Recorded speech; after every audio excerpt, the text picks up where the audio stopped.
अचलपूर शहरातील अत्यंत वर्दळीच्या समजल्या जाणाऱ्या विदर्भ मिल चौक ते पॉवर हाऊस या मार्गावर वाहन चालकांच्या भरधाव वेगामुळे अपघातांचा धोका वाढला आहे। नागरिकांच्या सुरक्षिततेच्या दृष्टीने या मार्गावर तातडीने स्पीड ब्रेकर व विविध रस्ता सुरक्षा उपाययोजना राबविण्यात याव्यात अशी ठाम मागणी स्थानिक नागरिकांनी नगर परिषद प्रशासन आणि सार्वजनिक बांधकाम विभागाकडे एका निवेदनाद्वारे केली आहे। या मार्गावर दिवसभर दुचाकी, चारचाकी, मालवाहू वाहनांसह शालेय विद्यार्थी, महिला, ज्येष्ठ नागरिक आणि पादचाऱ्यांची मोठी रेलचेल असते।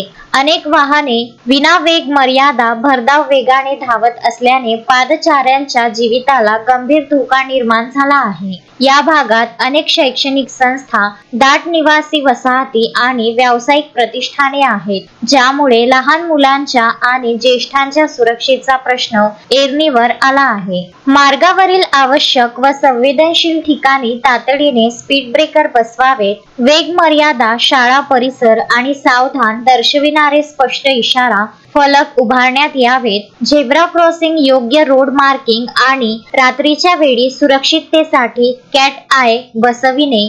वाहतूक विभाग आणि सार्वजनिक बांधकाम विभागाने संयुक्त पाहणी करून त्वरित उपाययोजनांची अंमलबजावणी करावी अशा प्रमुख मागण्या करण्यात आल्या। या निवेदनावर पत्रकार आशिष गवई, धनराज जवंजाळ, राजेश खांडे, विजय वानखडे, सौरभ भोजने, नितीन चांदणे, विलास देशमुख, विवेक महल्ले, सारंग नाईक, अविनाश गजभिये यांच्यासह परिसरातील अनेक नागरिक व प्रतिष्ठित व्यक्तींच्या स्वाक्षऱ्या आहेत। पंकज साबू, विदर्भ न्यूज, अचलपूर।